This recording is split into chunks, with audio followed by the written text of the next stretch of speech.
We are in this situation because of the Patrick Mahomes contract.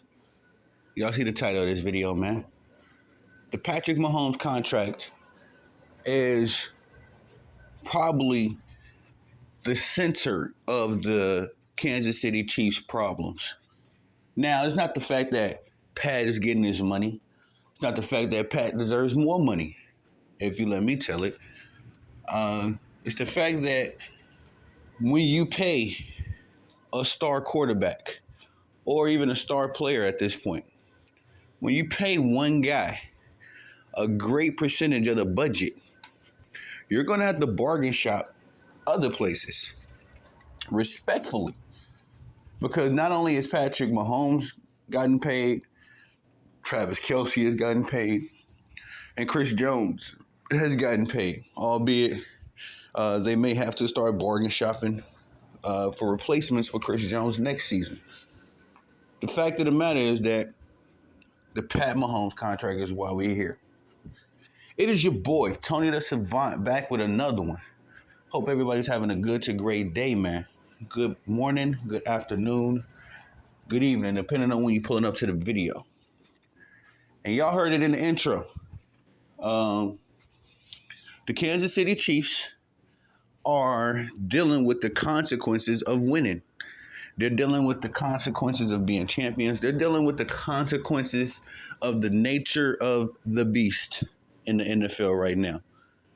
And the trend in the NFL right now is to pay your star players, Not that this has not been a thing before. I want to say that. I just want to say that the NFL is starting to run into the same problem the NBA is, in a way, where you're paying one or two, three guys a great, excuse me, you're paying one, two, three guys on the team a great percentage of the budget.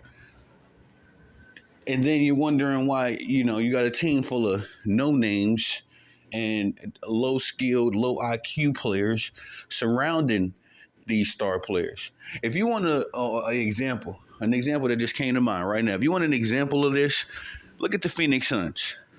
The Phoenix Suns are a good example of that. Because for the past few seasons, their championship run, they had a nice complete squad. And prior to that, they've always had a pretty decent squad. But definitely since Kevin Durant has shown up, Kevin Durant, Devin Booker, Bradley Beal, that's it. That's it. The rest of the guys on their team are essentially no names. Unless you're a hardcore basketball fan like me or a hardcore Phoenix Suns fan, I doubt you can fill out the rest of that roster with the names on it. But nonetheless, the Patrick Mahomes contract, the Kansas City Chiefs, the Super Bowl defending champions, are dealing. They are right in the middle right now, in the heart of the consequences that come with winning. When you got a guy like a Patrick Mahomes, such a polarizing figure, such a talented guy. Everybody around him, all of the fans, everybody in the NFL that isn't a quote unquote Patrick Mahomes hater, they're going to clamor, they're going to support, they're going to advocate for this guy to get his money. And Patrick Mahomes has been paid deservingly. Even to the point where I've been of the opinion certain players like Patrick Mahomes, Steph Curry, they should be making more, although they're making an astronomical amount of money now.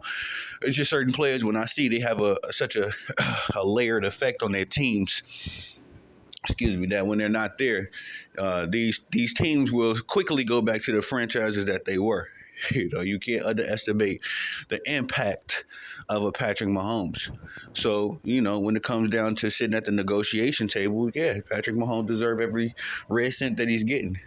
But when you do that, and this isn't an indictment on these organizations, these teams, as they do, make over, quote, close to $1 billion, especially in the NFL.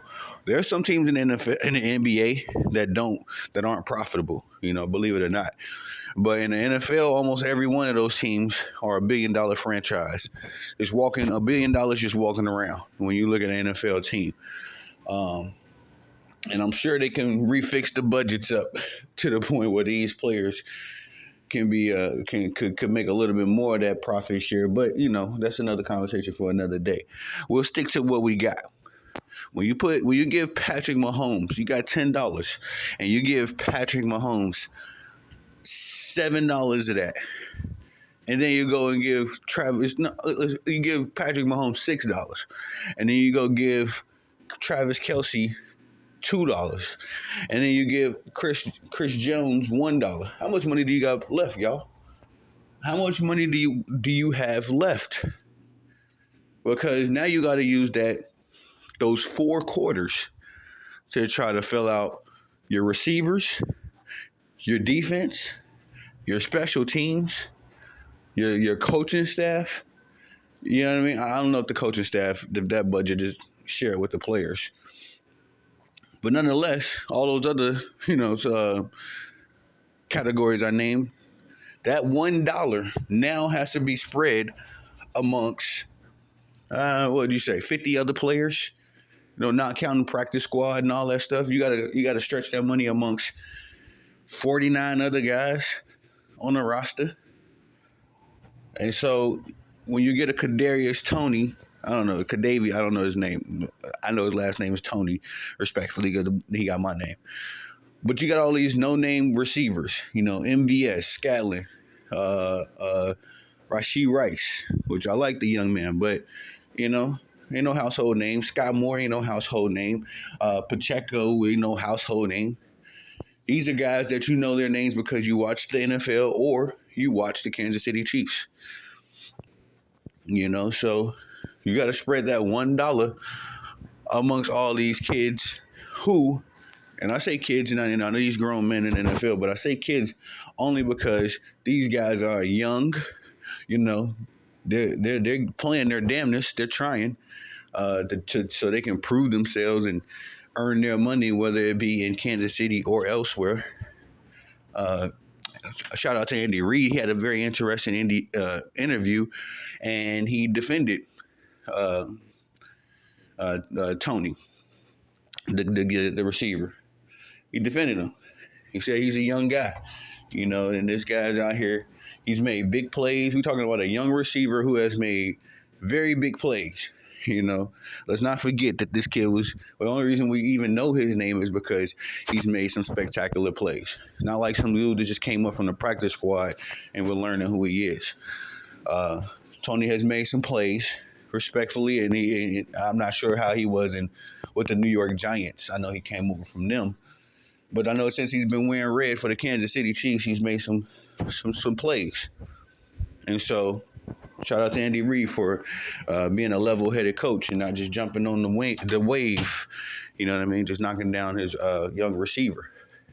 But this young man is still young, and like I say, when you don't have enough money to pay everybody else, listen, that Patrick Mahomes tantrum, the Patrick Mahomes tantrum was just the soda pop. You keep shaking up that soda pop, man. You know what I mean? I don't think Pat Mahomes was necessarily angry about that one call. You know what I mean? And I'm not here to defend him either because that was bugged out. That was right there. He threw a tantrum right there on par with LeBron James's tantrum last season in Boston when LeBron didn't get that foul call that led the game up to overtime.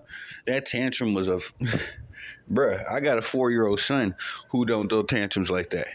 So Patrick Mahomes is in that same boat, As upset as my little man get over things, and then, he don't throw tantrums like that. So I'm just saying, not defending Patrick Mahomes because I am a fan, but I think that was just a culmination of emotions. There's no telling how many practices they sit in and these guys make mistakes, how much tape they watch, and they walk out of that practice room, that tape room, thinking they got to understand and thinking that they're going to start moving forward, and then the very next Sunday you're out there making the same mistakes, if not worse. So like I said, I think this was a culmination of emotions. A lot of people just are knocking Pat because he definitely overreacted. And that complaining about the rest stuff, that's cap, man. Although I am on record of saying this has been the year of the referees across sports. You know what I mean? The year of the referees, where these dudes just seem to be blatantly trying to get involved in the game. You still got to make it. You still got to play your game. And you still got to make it to the point where the game ain't decided by the referees.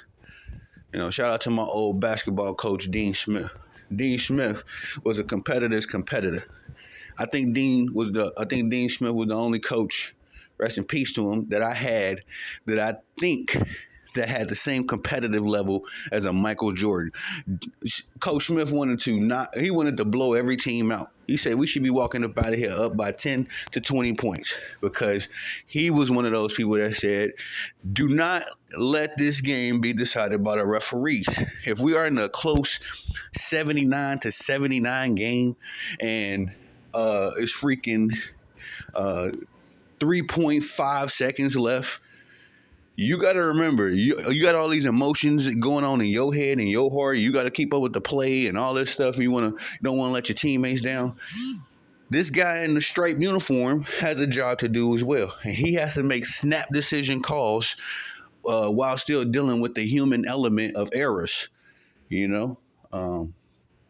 see how much debate and diversity it is amongst sports fans, and we all watch the same game.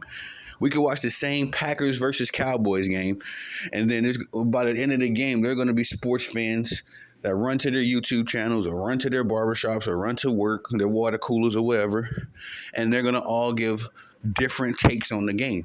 You know what I mean? So that's how